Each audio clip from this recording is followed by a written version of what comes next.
Welcome in, everyone, and thank you for listening to the 289th ever episode of the Missouri Sports Podcast, brought to you by 106 Apparel and recording from the MSP studio in beautiful Springfield, Missouri. I'm one of your hosts, Cameron Albert, alongside my good friend and fellow Mizzou fan, Kyle DeVries. How you doing today, Kyle? Doing great today, Cameron. How about you? I'm doing great, mostly because of the thing I want to talk about first. Wow. Okay. We're going to do Must be big. It's an intro segment. Okay. It is Cuonzo Martin has been hired as the Missouri State basketball head coach. Was it last week that we discussed this as a possibility, or 2 weeks ago? 2 weeks ago. 2 weeks ago. You're really kicking off a Mizzou podcast with Missouri State news. It's the intro segment. It's related. It's in the intro. Tangentially related. Yes. Cuonzo's back, folks. He's back. Back into coaching, back at Missouri State, here in Springfield. Think we'll see him around town. I hope so. See him out some in the questions wild. for him. Yeah. See if he wants to come over to the studio. Yeah. Have him on. I got to say, I still love Cuonzo. Sure. And I've said before, like, whoever is, outside of one coach, whoever is the Mizzou men's basketball head coach is top 5 people in the world for me, whoever they are. I never felt that love for Kim Anderson, actually. But going back to Quinn Snyder, I've loved every single coach. So I'll always have a soft spot in my heart for Cuonzo. And, you know, just the way he operated the program with integrity. You know, more wins would have been good. We've been over that before, though. Yeah. As somebody that really has followed Missouri State basketball for a lot of my life, Cuonzo's first stint here in Springfield was really probably one of the highlights of Missouri State basketball history, at least in the last probably 30, 40 years. Yeah, in our lifetime, for sure. And yeah, I would love to see them restore the magic. And, you know, I don't know if Cuonzo could do that or not. He's a different man than he was then, but that doesn't mean that he can't bring them back to what they were. Yeah, we were looking at pictures of him the first time around, just before we started recording. We were looking at pictures of his time at Missouri State many years ago. And yeah, definitely looks like a different person. Yeah. From what we remember from that time compared to his time at Mizzou, a little bit different demeanor. Yeah. And he had some fire. Yes. Everything around the program, there was an energy about it. Yeah. And they won the Missouri Valley regular season. Yeah. His last year. Mm-hmm. But didn't make the NCAA tournament. Yeah, you know, he obviously had a lot of success at Missouri State. They had a great program-changing player in Kyle Weems when he was here. And, you know, he went to Tennessee, didn't have a good experience there, really on and off the court, went to Cal. They were okay there. Came to Mizzou. You know what happened there. So, yeah, I'm excited for him to maybe get back to a place that he was personally successful. Mm-hmm. And maybe that will kind of relight the fire, his love for coaching maybe a little bit. But yeah, I think we'll have to go check out a few games. Absolutely. Yeah. Full disclosure, we absolutely did not think this was actually going to happen. But we just reverse jinxed it 2 weeks ago and made it happen. Yeah. Also keep in mind, this is the AD at Missouri State that I've publicly criticized on this podcast before, and also the same one that hired Bobby Petrino. Yeah. So, I guess nothing is really all that surprising for this guy. That's true. Was Bobby Petrino a good hire? Actually, I guess they were on the field. Good. They did win games. He was able to attract talent in the guys that wanted to drop down a level and play for. I guess I would consider him a legendary coach. Yeah. That was the game we went to see him was the only football game I went to in the last That's true. 15 years. Yep. And now here we are, excited to go see Missouri State basketball once again. So maybe he knows what he's doing, Kyle. Maybe, but he's going to have to start recruiting soon. That's true. Now, that's one thing. He better stay away from Columbia. Don't pick now to start recruiting Columbia, Missouri. Ooh. And Oof. Stay away from Link Prep down there in Branson. Stay away from the Porter brothers. Hey, I don't think that'll be a problem. hey, perfect segue. But what all are we going to talk about this episode? Actually, we are going to talk about Jontay Porter. We're going to talk about the Mizzou basketball transfer portal. And we'll just talk a little bit about the NCAA tournament so far, some of the highlights from that. Before we get into all that, don't forget to subscribe on YouTube, leave us a review wherever you listen to us, and of course, you can support us on Patreon, patreon.com/Missouri Sports Pod. Producer Cameron set us up for that one. So, yeah, Jontay Porter in the news, name from Mizzou past. And Didn't have this one on my bingo card. no. If anybody out there that's listening to this doesn't know why we'd be talking about Jontay Porter, I'm going to read you a little bit of this ESPN.com article just to get everybody up to speed. The title is Sources, NBA Eyes Raptors Jontay Porter for Betting Issues. Toronto Raptors forward Jontay Porter is under investigation by the NBA following multiple instances of betting irregularities over the past several months, multiple sources told ESPN on Monday. At issue are prop bets involving Porter from games on January 26th and March 20th, multiple sources told ESPN. In a game on January 26th against the LA Clippers, there was an increased betting interest on under props for Jontay Porter, which for the night were set at around 5.5 points, 4.5 rebounds, and 1.5 assists. There was also an over-under for Porter made three-pointers at 0.5. That evening, Porter played just 4 minutes before leaving the game with what Raptors said was an aggravated eye injury that he had suffered 4 days earlier. Porter did not score against the Clippers, but had 3 rebounds and 1 assist. He did not attempt a three, meaning the under hit on all the props. The next day, as part of a daily report to users on betting results, DraftKings Sportsbook stated that the under on Porter three-pointers was the biggest money winner for bettors of any NBA player props for games that evening. So this is getting a little suspicious. Porter played 19 minutes 2 days later, scored 12 points, 7 rebounds, 3 assists. On March 20th against the Sacramento Kings, Porter played just 3 minutes before exiting because of what the Raptors said was an illness and did not return. He did not score after attempting 1 shot and had 2 rebounds. Sportsbooks had his over-under set at around 5.5 points, 5.5 rebounds. The next day, DraftKings Sportsbooks reported in a media release that Porter's prop bets were the number one moneymaker from the night in the NBA.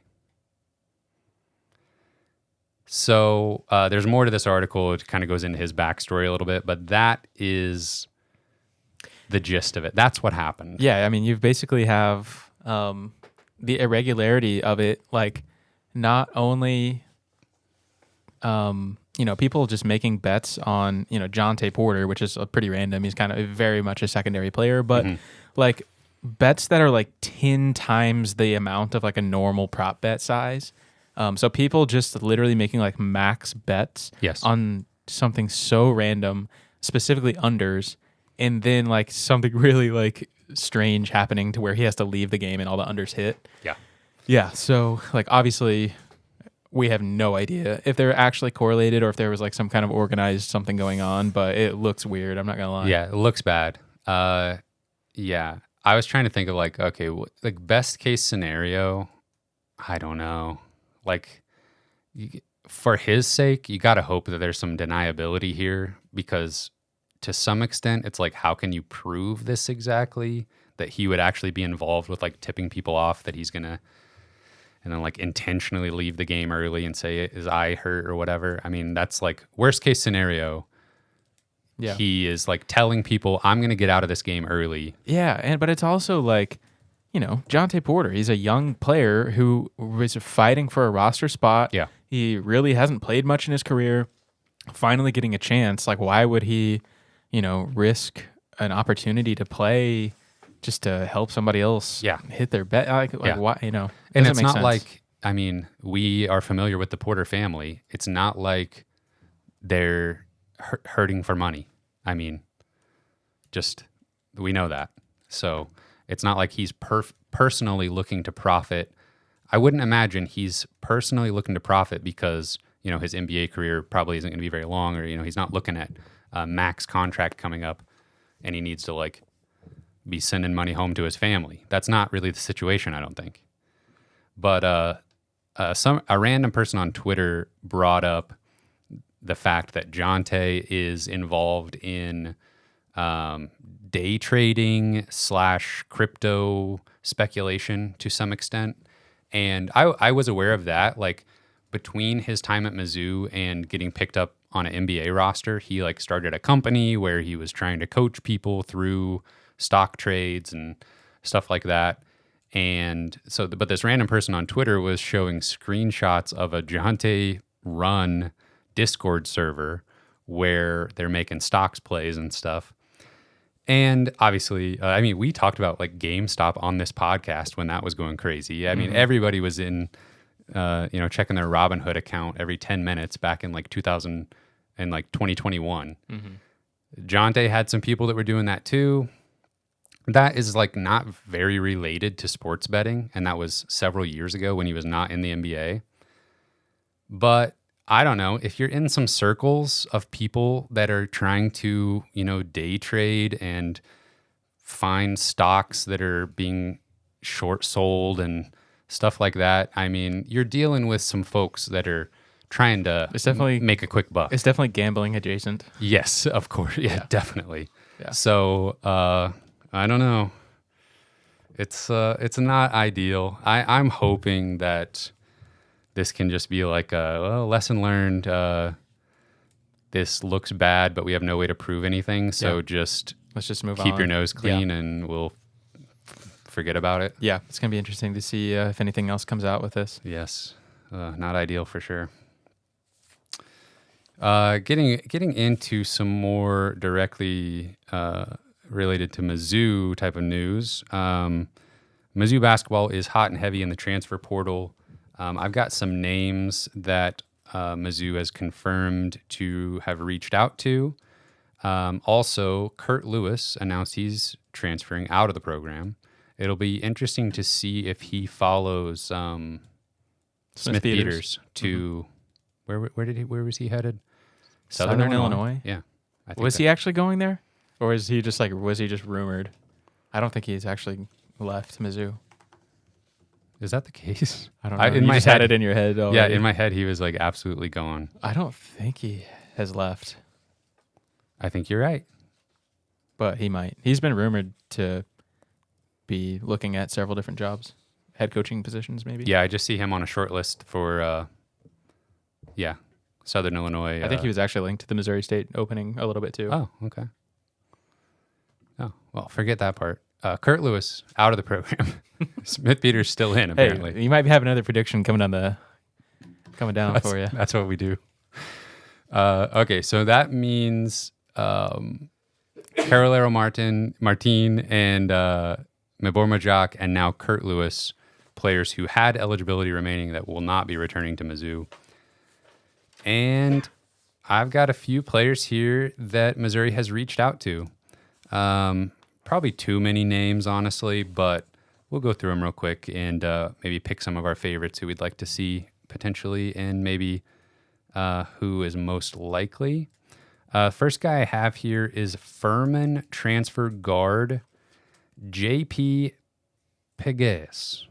It's French. Another one of those, huh? Yeah. He has reported contact from Mizzou. 6'1" point guard. He was number 4 in the KenPom Player of the Year rankings for the Southern Conference this past season. Averaged 18 points, 5 assists, 4 rebounds, 1.2 steals per game. Shot 36% from 3 on 218 attempts. He's originally from Nashville. He is like a prototypical like pick and roll ball handler, floor general, and he shoots a ton of threes. 1 year of eligibility remaining. Definitely seems like there's a hole on next year's roster as of right now at point guard. And so kind of a floor general who shoots a lot of threes makes a lot of sense to me. Gonna have a lot of suitors. Yes. You'll probably say that about almost every single name you're gonna say. Yeah. Yeah, the when I'm seeing tweets that say Missouri has contacted, it's Like 20 along with schools. 20 other schools, and Arkansas is always there. Arkansas and Auburn, I feel like they're on.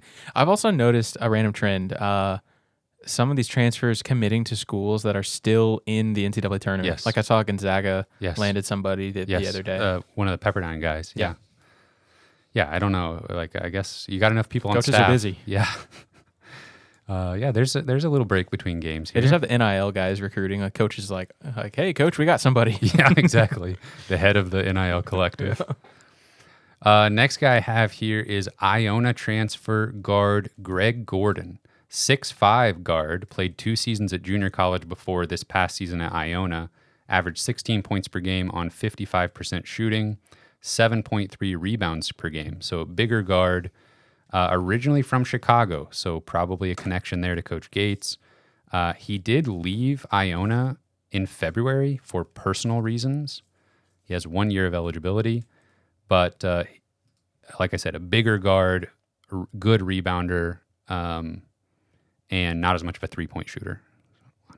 I don't know how much a wing makes sense at this point, depending on the future of Caleb Grill and John Tonje. But Missouri has reached out. And Tamar Bates, too. I feel like you could kind of group into that category. Yeah. Guys who kind of like off-ball wing guard forward type. Yeah. And Jacob Cruz. Yeah. 4 guys that are all kind of like in that similar mold. Next guy I have is George Mason transfer Keyshawn Hall. He is listed at 6'7", 230, but is a guard. Has guard skills, dribbling, and finishing. Very versatile on offense, gets to the free throw line, shot 50% from 2 and 35% from 3. Double-digit rebounds 10 times last year. 2 years of eligibility. He is originally from Cleveland and was offered by Coach Gates at Cleveland State. And he also was 4th in the KenPom Player of the Year ratings for the Atlantic 10 Conference. So these are guys mostly who were tearing it up at the mid-major level, looking to make the jump. Next guy is Fairleigh Dickinson transfer Ansley Almanor. 6'7", 219, played like stretch 5 basically for Fairleigh Dickinson. Shot 38% from 3 on 221 attempts. He has 1 year of eligibility.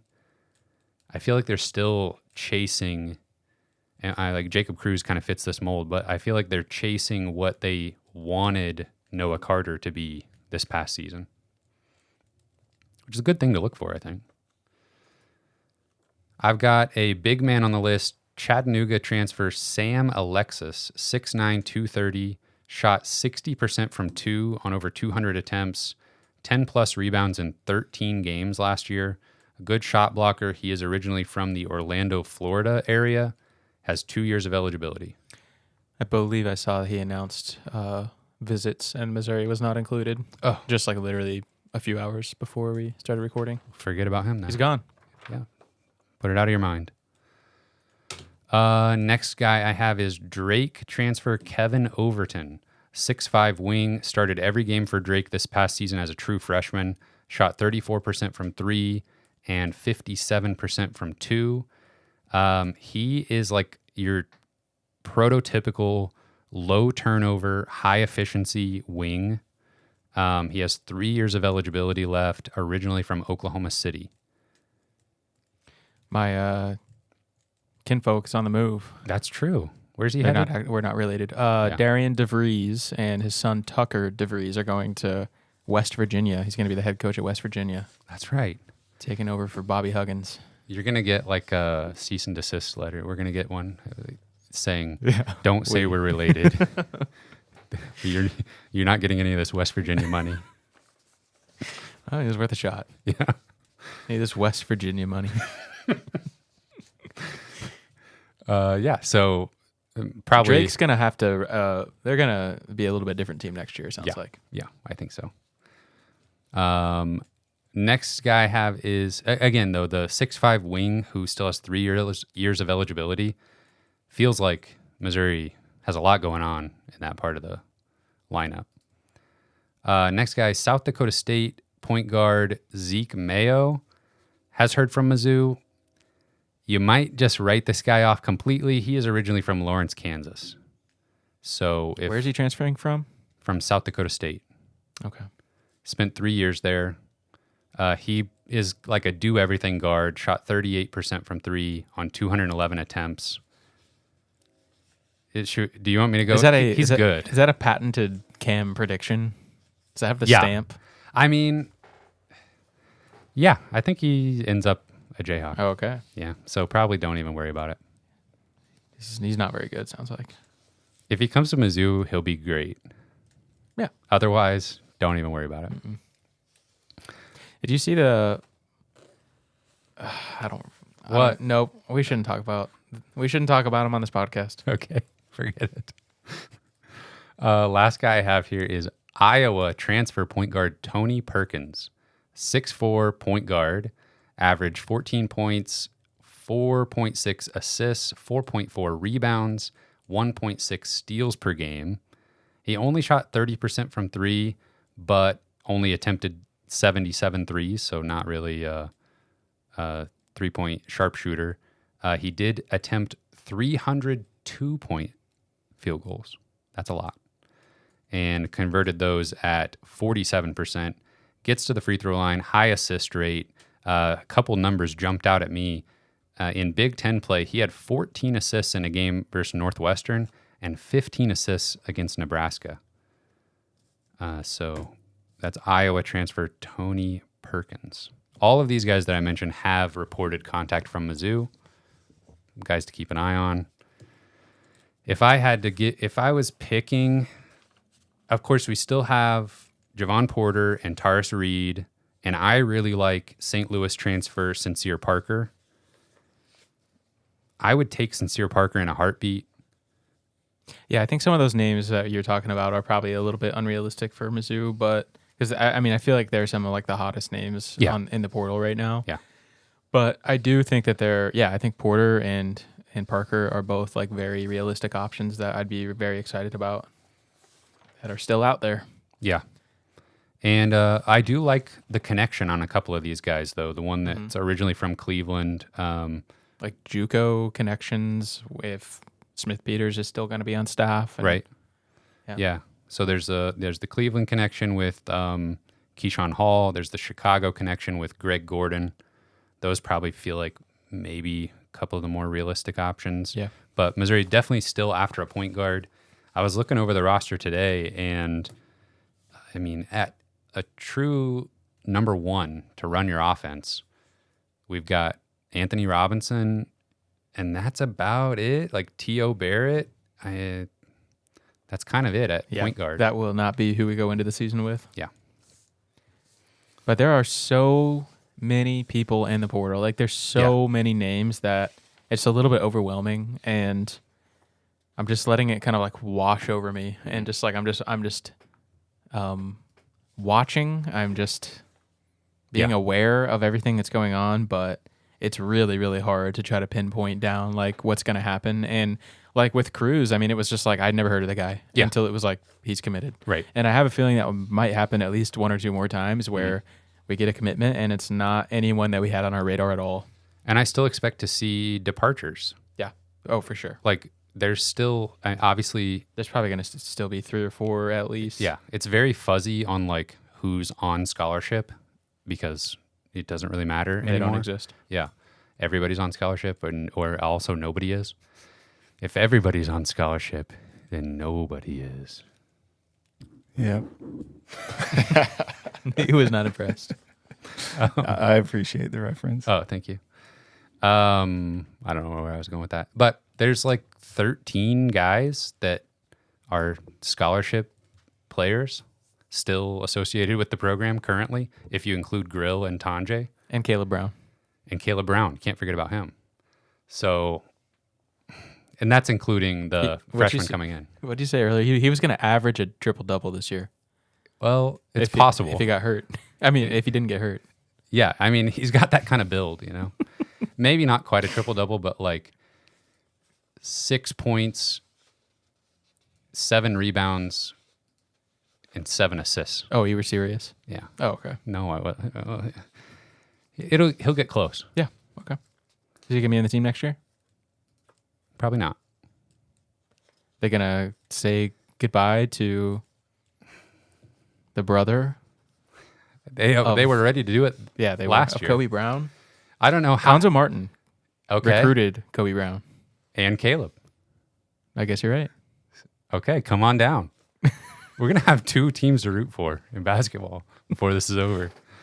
You're gonna have 3 players though that literally set out the entire season almost with injuries, and you're just like, "Yep, come on back. We'll try it again." I have no idea. Ugh. It's gonna be. I think it's still gonna be a weird off season. It's murky. Yeah. Okay. Moving on. I want to talk about the NCAA tournament a little bit. You been watching that? I have. I've watched more basketball in the last week than I have in the last, well, The whole season. yeah, besides Mizzou games. But there's actually some good basketball games happening. There are It's a real treat. high scoring, Yeah. high energy Yeah. games where you don't know who's gonna win. Man, it's really something. Games that don't go the exact same way 30 times in a row. It's fun. It's fun stuff. Yeah, it is. Our good friend Mohamed Diarra keeping it going at NC State. They're in the Sweet man. 16. They're about to play They are on a Marquette. heater. I think I maybe have said that exact sentence last week, I think and it was he's- still true. Yes. I think he's had a double-double in both their tournament games so far. Not a triple double though. No, that's Caleb Brown territory. They upset 6 seed Texas Tech in the first round and then beat Oakland in the second round. Now they'll play Marquette. Powerhouse Oakland. Oakland, I don't remember the guy's name. Against Kentucky, he goes 10 for 20 from 3. Have you seen that guy's like season long like shot chart where Yes. like literally every single shot is a 3-pointer outside of like 4 shots all season long? I saw a Twitter thread that posted the chart. And it's like, I want to know what happened here. And Yeah. there's this like one elbow, like free throw line elbow jumper. And someone had a video of it. Yes, and someone called it. I was looking at the thread. We probably saw the same thread. Yes. Somebody's like, I guarantee you that banged off the back of the rim. Sure enough, like, not even close to going in. Yeah. Just banged off of it. Yes. That They beat Kentucky though. Yeah, that game was fun to watch. Oh yeah. He was coming off of screens, full speed, just completely leaning sideways, draining shots. They had to face guard him they were playing face guard, ball denial the entire second half. It was wild to see. And Kentucky lost. The SEC has not looked good. Kentucky has had an early exit like several times now, like when they're like heavy favorites in the tournament. It was just announced today, I believe, that John Calipari is returning. Well, you know, it's hard to overcome a $33 million buyout. But, I mean, people were calling for his job last year when they lost to whoever. And, I mean, a few seasons ago, they were the 2 seed and lost to 15 seed St. Peter's. Mm-hmm. So they have a little bit of a history of doing this now. Lost in the second round last year as a 6 seed. And then, the 2 seed 2 years before. But so I thought it was interesting. John Calipari in the post-game press conference literally was just talking about the fact that he has a bunch of freshmen and that they got nervous and they're nervous before their first NCAA tournament game. And they're going up against a team in Oakland who was like, Has absolutely nothing to lose. yes. And so the Oakland coach, did you see that? Where he said before their game, of all the teams in the tournament, he feels like they match up best against Kentucky. Yeah. Just the ultimate calling your shot. Stones. Yes. Like you got to assume he says that no matter what. Probably. But that's the way it looked when you're watching the game. It was like, oh yeah, they think they're just going to be able to run this guy off screens all game long. And they did. Yeah. And it worked. But what do you make of the comments from Calipari about like the freshmen? People were saying was like throwing him under the bus, but it felt somewhat like a realistic thing. Like It is, but I mean, which I'm sure that's very true, and maybe there's nothing wrong with saying that, but just seems like a weird thing to say when that's like your whole MO. It's like your whole thing. It's Yeah. like recruit one and done players. And it like at this point has shown that that's the weakness is like a lot of times they fold in big games. And so I don't know. It just kind of feels like, yeah, coach, like whose fault is that? Yeah. You're the one that signed him up and Yeah. built this roster. Yeah. So then I guess the response to that is just, yeah, well, what, you want me to say no to the best recruits in the country? Yeah. And I don't know. Yeah, I just He, think he mentioned something about like, you got to supplement that with transfers, that's which what I was about to say. they did with Antonio Reeves and Trey and he was Mitchell. their best player. Yeah. So I don't know. It's like, it's a single elimination tournament. These kids have been playing, these kids have been playing basketball their whole life at the highest level. Yeah. Like, I'm glad they feel that way. Yeah. I'm glad they're nervous because that means this tournament still means something. Right. And I don't want that to change. Yeah, yeah. No, I'm with you. And I think that's what makes it kind of just like a realistic statement from Coach Cal is like, I don't know, if these guys really want to win a national championship, they're probably going to have to stick around a couple years Yeah. and get used to trying to make a March run. Right. And, you know, that's what the parity that we've been seeing with all the transfers and stuff is we've talked about how there is a difference between having a team full of grown men who know, compare that to what we've seen and heard around Creighton this tournament. I feel like Creighton is like the embodiment of our job.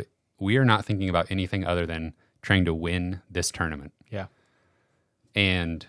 But you know, all their main guys have all been in the tournament before. Yeah, and they've all played at Creighton for a long time. Yeah. Well, not all of them, but Right. Kalkbrenner for sure has played at Creighton for what seems like a very long time now. They've looked fantastic. I've they do really have that, enjoyed watching them. They do have that little guard, though. I can't remember, like Ashford or something Yes. like that played at Utah State last year when Mizzou knocked them out of the tournament. Yes. I've watched the highlights from that game about 6 or 7 times since the tournament started. Oh, yeah. That was a absolutely legendary game from Kobe Brown. Yes. That reverse dunk. You know, Cuonzo Martin recruited him That's true. Yeah. You'd say to Mizzou.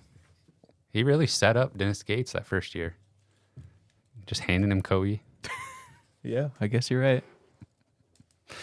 I was really enjoying watching Oregon, and that Oregon Creighton game was really good when in double overtime. Kuznard. Yes. Patented Cam prediction. You talked about Kuznard getting revenge on South Carolina. That he did. And he scored like 40 points? Yes. Oh my gosh. Yeah. Yeah, I think he set a Went bananas. career high in that game. Yeah. What else? Well, one of the best games of the tournament so far was Houston versus Texas A&M. Like Texas A&M kind of squandered that a bit. I actually tuned in late. I only watched I watched overtime, but like the last few minutes of regulation, Texas A&M was just all out of sorts, but somehow But like scoring, yes, though. They were all out of sorts in a good way. They Yeah. just were the most volatile team ever, but like hitting on like high outcome of the volatility. Like every single time they were just like launching threes and it was going in. And I told you guys, I feel like more teams should do this when they're down by, 10 points with 4 or 5 minutes to go. Like at that point, you have to start pulling out all the stops. Just go down in the first 10 seconds of the possession, just launch a three. Yeah. And that's what Texas A&M was doing, and they got them back in the game. And I don't know, I just feel like teams will be down by double digits with 4 or 5 minutes to go, and they're still trying to like run sets and really be patient and try to get the best shot and stuff. And I don't know, maybe They just run out of time. Yeah, obviously coaches would disagree with me that that's a bad strategy. I think but it's. I mean, and then start fouling earlier. Yeah. If you. Yeah, that's what Texas A&M did. you got nothing to lose. Just go down and start launching threes, and that's how you're gonna get back in the game. Like when there's no other way to get back into it. Once it was close, though, like some of those possessions were the most insane thing I've ever seen. Like So funny. Wade Taylor just like coming down and just launching from anywhere. Like was it at the end of regulation where he attempted 2 shots where it's like he thought there was less than a second left on the clock, but even after the second one, there was time for a rebound. So. Yeah, he shot it from like so It's like far out. 7 seconds left. He's Absolute- launching like a 40-footer. Absolute desperation. I watched maybe like 10 minutes of actual game time of that game, and I saw Wade Taylor twice shoot a three that went less than 10 feet away from him. Yeah, it but kept I slipping also, out of his hands. but I also saw him drain threes, like the most clutch threes ever. Yeah.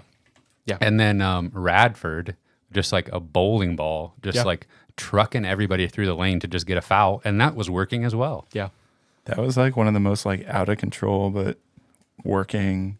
I just drive into the lane like a freaking freight train and just Incredibly entertaining. whatever happens. Yeah. Yes, a freight That train was- on fire. That was the game of the tournament and so far, in my opinion. Houston will play Duke in the Sweet 16. What else has been fun? Well, my tournament darling that I put way too much stock in, Auburn, got upset by Yale in the first round. And Auburn was up double digits, like in the second half. Looked like, okay, we can just kind of put this one away. Nope. Yeah. I kind of had the game on in the background and just kind of looked up, and all of a sudden Yale was within a couple points and Auburn just crumbled down the stretch. Yeah. Yeah, I think we both were kind of pretty high on Auburn, and I think They them had going just pretty run far. through the SEC tournament. I got some help there with some upsets, but Broome can't do it all himself. I guess not. I feel like, I don't know what his pro prospects are, but Probably not great. then I guess he's back, folks. I hope He's not. got another year. I really felt like they were the only challenger to UConn in that region, but we'll see what they do with San Diego State. Illinois has looked really good. Yeah. They made quick work of Morehead State and Duquesne, and they'll play Iowa State. I feel like Illinois beats Iowa State easy. I think so too. North Carolina, Alabama should be a good game. Can Alabama redeem the SEC? Probably not. Is that an official prediction? Pretty bad. Well, not specifically with that game. I just feel like the SEC in general, like everybody just they've already made that take at this point. Yeah. Everybody's out on the SEC. If Alabama and Tennessee, they could theoretically both make the Final Four. They could, and that would maybe redeem the SEC for sure. I've enjoyed watching Caleb Love at Arizona. He's been scoring a bit. What?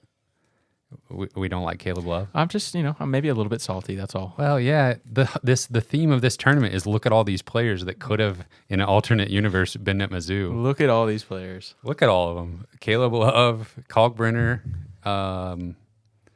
who was this time last year I wanted Ike, who's on Gonzaga. Shout out to Gonzaga, knocking off the Jayhawks. Yes, thank you. They should have lost to Samford. Samford couldn't overcome the refs. I really thought they were going to do it. That blocked shot. Yeah, they called the foul. Yeah. I don't think that kid can even dunk. He was going up for that was dunk. Absolutely absurd. How do we get on that? Oh, yeah. Another player, Colorado big man. I forget Eddie his name. Lampkin. Eddie Lampkin. Yeah. We almost had, everybody was saying on Twitter, we almost had Eddie Lampkin from Colorado against the big NC State guy whose name I can't think of at the moment. Number 30. Yeah, which would have been an insane matchup down low between those two guys, but Colorado barely lost. Yeah. You got him, which he's back in the transfer portal already. I don't know if you saw Really? that. Yes. Wow, that was fast. Yeah. And he seems like he's got really optimized the transfer experience. yes. In the I mean, he was playing well. He was Yeah. a valuable asset to them. reach out, Coach Gates. Kick the tires, I guess. What him, like Kalkbrenner, Caleb Love. I mean, it just felt like there for a while. Every game I was watching, I was like, oh yeah, I wanted them to go to Mizzou. Let's see, anything else? That's pretty much it for the NCAA tournament. New Mexico let everybody down. Yeah, we were probably too confident on New Mexico. And then Clemson beats Baylor. Clemson. They're so annoying. Who is Clemson? I don't know. I've never heard of any of them. This Clemson basketball team is a 6 seed. I think everybody, including Vegas, had New Mexico beating them Yeah. as the 11 seed. I can't tell you who their coach is. No. None of their players. I just remember that Missouri beat Clemson in the NCAA tournament in 2010. Yeah. I thought of Something that. How's your player pool doing? Player pool's not looking good. I went all in on Janai Broom, and I had some okay picks. The Oregon pick, And Folly Dante. yes, knocked it out of the park. Little did I know, Kuznard was just going to go crazy. I should have doubled up. The person that's leading the player pool had both of them. That's insane. You're in 59th. 59th place out of 114. Yep. How about you guys? I don't even know. Somewhere around Kyle that. is 55th. Okay. I'm 45th. Okay. We're Look at all us just being right in super the mid. middle. right there. Who I don't even know who I'm rooting for at this point. Who's left on my team? I don't remember. Caleb Love. Oh, That's yeah. part of why I'm rooting for him so hard. Wow. I just want close games. Kyle, certified Caleb Love hater. Wow. So who you got in the Final Four now? Do you think Illinois or San Diego State or Iowa State can beat UConn? I don't think they will, but I think maybe on a good day, Illinois and San Diego State probably both could. So probably got UConn over there. Houston, Duke, NC State, Marquette. I mean, Duke has quietly played very well in the tournament, but They I think played Vermont and James Madison. I think I'll still take Houston there. You know, some people say Houston. Houston, Texas. Yeah, well, yeah. Like that. Yeah, exactly. Who says that? People from like New York, Oh. they say their H's like Y's. Oh, like huge. Yes. I'm Exactly familiar that. with that one. Yeah. Huge. Yeah. Huge Houston. Houston. Wow, it turned into Chalk City. I I'm just know. realizing, looking at the bracket. Yeah, that was Like, another take I forgot to say was like, of course, in the most flat, unpredictable season literally ever, like factually, of college basketball, we have the chalkiest tournament ever where all like the top seeds, all the favorites are winning. I think I saw at one point in the tournament, like the higher seeds were like, or the favorites or something were like 18-1 or something like that. I don't know. It's just like, of course this happened. Yeah, like the first round, you've got Oregon, you've got Yale, Duquesne, Oakland. James Madison, Oakland, NC State, Colorado, all double-digit seeds. But then the second round just goes almost completely chalk. Yep. Incredible. Wow. Well, that should mean some good matchups here in the Sweet 16. That's probably all I have for anybody. What about you? I think so. What about you? Games start tomorrow. No, Yeah. nothing. Opening day for baseball tomorrow. Mm. You gonna watch? You still a Cardinals fan? Yeah. Oh man. I always love the spirit, the thought of opening day, and then by like, I don't know, a weekend, I'm like, all right. Yeah. That's It doesn't help that they don't make it easy to watch the games. Sure doesn't. But Lance Lynn, he's going to be He's back. pitching the home opener in St. Louis. That's kind of cool. Yeah. It probably won't be very good. No. The Cardinals are gonna probably give up more runs than anybody. But for nostalgia purposes, that's a way to get me a little bit interested. And I might check the box score of that game. Yeah. Yeah. If I think of it. All right, let me get my names here. We'll wrap it up here. Special thank you to our Patreon supporters at the $10 level and above: Britt Treese, Brian Smith, Ryan D. Moore, Tristan, Ben Smith, Parker, Daddy JD, Tim Keynes, Tyler Harsel, Brandon Garofalo, Brandon Hanks, Matthew Tilley, Louis Hernandez, Joshua Jacobson, and Chuck Downfield. Thank you. You can find this podcast on. Thank you, gentlemen, and thank you, Chuck. You can find this podcast on Spotify and Apple Podcasts. We're on Twitter, also at Mizzou Sports Pod, and you can email us at MissouriSportsPod@gmail.com. You can find our t-shirts and stickers at our online shop, MissouriSportsPod.BigCartel.com. Thank you everyone for listening. We will see you next week. Chuck Downfield. Chuck Downfield. Have a sunny day.